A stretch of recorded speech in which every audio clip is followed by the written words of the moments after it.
600만 년 전 단 한 마리의 암컷 유인원이 딸 둘을 낳았고요. 이 중 한 마리는 모든 침팬지의 조상이 됩니다. 그리고 나머지 하나가 바로 우리의 조상 할머니로 성장을 하였죠. 그녀가 태어난 이래로 우리 호모사피엔스가 등장하기까지 수백만 년이 흘렀고요. 그 사이 무수히 많은 사촌들이 세계 각지에서 명멸해 갔습니다. 그런데요, 다른 동물종들과는 달리요, 인류는 아종이 남아있지 않거든요. 도대체 이유가 뭘까요? 곰을 상상해 보세요. 어떤 모습이 떠오르시나요? 누군가는요, 콜라병을 들고 있는 흰색의 북극곰을 떠올릴 수 있으실 겁니다. 광고의 힘이죠. 또 다른 누군가는요, 아마 쿵푸 동작을 하고 있는 귀여운 판다곰이 그려졌을 수도 있습니다. 이건 헐리우드의 힘이죠. 이처럼 세상에는요, 다양한 곰 종족이 존재합니다. 원숭이도 마찬가지고 여우, 심지어 곤충인 개미까지도 대표 이름 밑에 다양한 형태의 종이 저마다의 터전에서 열심히 살아가고 있습니다. 그런데 왜 유독 인류는요, 지구상에 오직 한 종, 호모사피엔스만 번성하고 있을까요? 혹시 당신도 우리 인류가 마치 이어달리기를 하듯 초기 인류인 오스트랄로피테쿠스로부터 시작해서요, 그들이 멸망한 다음에 호모 에렉투스가 출현하고 역시 그들이 멸망한 뒤에 네안데르탈인, 그리고 마침내 호모사피엔스가 짠 하고 등장했다고 생각하고 계시나요? 이러한 직선 모델은요, 진화의 과정을 쉽게 이해하는 데는 도움을 주지만요, 자칫 인류 역사가 시작된 이래 어느 시기에나 인류는 오직 한 종만 존재했다는 오해를 불러옵니다. 더 큰 문제는요, 오래전 인류는 모두 우리의 직계 선조라고 믿게 만드는 것이죠. 그러나 오해 뒤에 가려진 진실은 완전히 다릅니다. 적어도 200만 년 전부터 약 1만 년 전까지는요, 지구상의 다양한 인류 종족이 동시에 살아왔어요. 마치 오늘날 다양한 종의 곰이나 여우, 원숭이들이 살아가고 있듯이 말이죠. 그런데 왜 인류는 다른 종족은 모두 사라져버리고요, 오직 호모사피엔스 종만 남겨졌을까요? 혹시 우리가 모르는 외부의 개입이 있었을까요? 아니면 지구라는 어미의 젖을 독차지하기 위해 당시의 사피엔스들이 모종의 음모를 꾸몄던 것일까요? 수백만 년 전, 당시 사회 관습을 비웃기라도 하듯 고인류라고 불리는 신세대 몇몇은 네 발로 걷는 것이 힙하지 않다고 생각을 했어요. 요즘 신세대들처럼 그들도 남과 다르게 보이기 위해 파격적이면서도 과감한 시도를 감행하는 걸 즐겨 했습니다. 그중 하나가 아마 이족 보행을 시도한 것일지 모르겠습니다. 이후에 어찌되었건 두 발로 걷는 게 당시 무리에서 대유행을 하기 시작했고요. 신체 또한 걷기에 편하도록, 그리고 쓸모없게 된 나머지 두 발은 훗날 손이라고 불리게 되는 형태로 바뀌어 갔습니다. 하지만 헤어스타일 좀 바뀐다고 하루아침에 전혀 딴 사람이 되지 않듯 이족 보행을 시작한 인류 역시 하루아침에 손을 사용하여 새로운 도구를 뚝딱뚝딱 만들어내진 못했습니다. 걷기 시작한 이후로도 여전히 먹이 사슬의 변두리에서 골수나 빼먹는 존재의 위치는 바뀌지 않았거든요. 그렇게 250만 년이 흘러갔습니다. 250만 년은요, 빛의 속도로 가는 우주선을 타고 여행을 시작했다면 말로만 듣던 바로 그 안드로메다 은하의 한 터미널에 막 도착했을 그런 시간입니다. 한동안 네안데르탈인과 라이벌 관계를 형성하긴 했으나 대체로 지는 역할을 도맡아 했던 호모사피엔스 종족에게 이상한 현상이 나타나기 시작을 했어요. 덩치는 크지만 무뚝뚝한 네안데르탈인과는 다르게 사피엔스들은요, 수다스러워지기 시작한 겁니다. 저녁 식사를 준비한 엄마를 예로 들어보면요, 예전 같으면 저녁은 맘무스 고기야 라고 한 문장으로 끝냈을 것입니다. 그런데 수다스러워진 엄마는 이렇게 말해요. 오늘 저녁은 저 멀리 젖과 꿀이 흐르는 강변을 유유히 산책하던 아기 맘모스 갈비살 구이를 준비했어. 소금을 적당히 뿌린 뒤 서늘한 서쪽 동굴에서 3시간 숙성했으니까 맛은 장담할 수 있다. 야, 와서 먹어. 빨리 먹어. 빨리 먹어. 디테일이 살아있잖아요. 사피엔스 종이 조금씩 수다스러워지면서 그들은 아주 사소한 정보까지 자세하게 공유할 수 있게 되었고요. 뿐만 아니라 서두에 이야기한 바로 그 뒷담화 혹은 떠도는 소문에 재미를 더하기 위해 사피엔스는 점점 자신들의 언어를 더욱 유연하고 풍성하게 다듬어 갔습니다. 그리고 마침내 그들은 다른 생물이나 다른 고대 인류가 결코 넘지 못할 선을 넘고야 말았는데요. 그것은 바로 추상 혹은 상상의 경계를 넘어선 바로 그 순간을 맞게 된 것입니다. 보이지 않고요.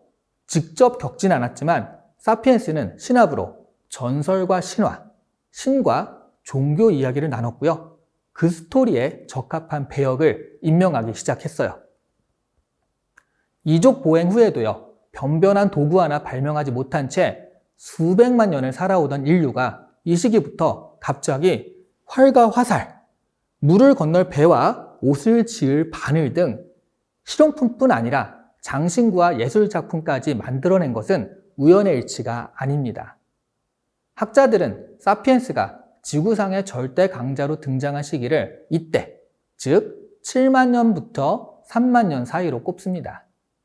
이 기간을 사피엔스의 인지혁명 시기로 정의할 정도로 사피엔스의 인지 능력은 그야말로 혁명적으로 신장하게 되었습니다.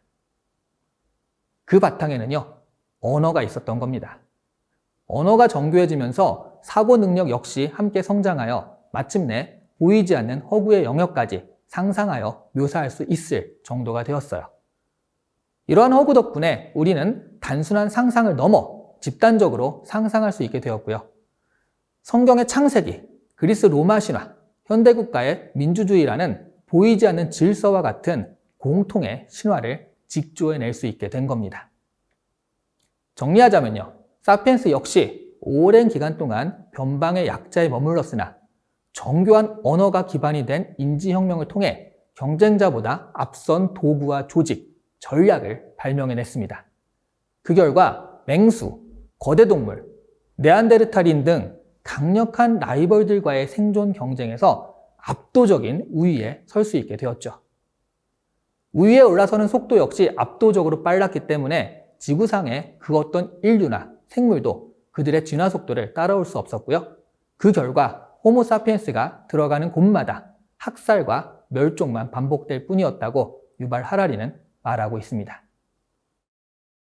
1937년 독일 슈타델 동굴에서 발견된 사자 인간상은 32,000년 전 네안데르탈인을 멸종시킨 인류가 상하로 만들어낸 공예품이자 최초의 예술품으로요. 앞서 언급했던 호모사피엔스의 인지혁명에 대한 중요한 단서가 되었습니다. 자연의 사물을 그대로 묘사한 작품은 네안데르탈인 유적에서도 발견되지만요. 사자 인간상은 그 차원이 달랐어요. 인간의 몸통에 사자 머리를 한 자연계 생물은 존재하지 않기 때문이죠. 즉, 사피엔스는요, 상상력을 발휘해 예술을 고안하고 창작하는 능력을 갖췄다는 증거가 바로 사자 인물상입니다. 학자들이 고고학 출토품을 예술품으로 평가하는 기준이 몇 가지 있습니다. 그중 첫째가 디자인이에요. 디자인은 생각하는 인간의 특징을 고스란히 담고 있기 때문이죠. 즉, 작가의 머릿속에 머물러 있는 상상과 추상을 가시적인 형태로 만들어낸 결과가 디자인에 담겨 있다는 의미입니다. 둘째는 상징성이에요. 인류는 숫자, 문자, 그림, 기호와 같은 상징을 통해 소통을 합니다.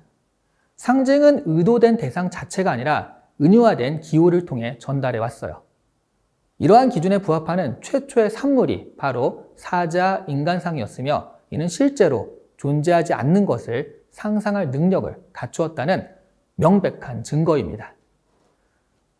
대상을 보면서 대상 이면에 감춰진 규칙을 유추해내는 능력과 함께 관찰한 적이 없거나 자연에 실존하지 않는 것을 상상해내는 능력은요, 고고학적 증거에 의하면 호모사피엔스가 유일합니다. 인류학자들은 어느 시점에 호모사피엔스가 얻어낸 이 능력에 인지혁명이라는 명칭을 붙였습니다. 원숭이를 설득해서 배고픈 동료 원숭이에게 자신의 바나나를 나눠주는 선행을 베푼다면 죽어서 천국에 갈 수 있다라고 믿게 만드는 건요, 불가능하죠. 원숭이에겐 보이지 않는 대상을 상상하는 능력이 없기 때문입니다. 반면 사피엔스는요, 초원에서 풀을 뜯고 있는 새끼 들소가 보이면 근처에 들소떼가 있을 거라고 짐작하는 게 가능했거든요. 이렇게 인과관계를 연결하여 생각할 수 있는 역량이 바로 인지혁명으로 이어져 이후 사피엔스는 폭발적인 진보를 이루어내기 시작합니다. 7만 년 전에 사피엔스가 경쟁의 프레임을 새롭게 창출함으로써 압도적인 우위에 올라설 수 있었듯 오늘날에도 이러한 인지혁명의 신화는 현재 진행형입니다. 지금도 인류는요, 여전히 새로운 발명품과 새로운 개념을 상상해내고 상상한 점을 현실 생활에 적용해 오고 있습니다. 자본주의 시스템이 자리 잡은 오늘날 기존의 틀을 깨는 새로운 개념은 경제적인 우위를 점하는 수단으로 유용하게 쓰이고 있습니다. 그 대표적인 케이스로 유통혁명을 이뤄낸 아마존과 그 설립자인 제프 베조스를 꼽을 수 있습니다. 아마존, 세상의 모든 것을 팝니다를 모토로 하는 아마존은요, 경쟁의 프레임을 바꾸기 위해 스스로 자신의 사업을 파괴하기까지 했습니다. 아마존의 출발은 인터넷으로 종이책을 파는 회사였었죠.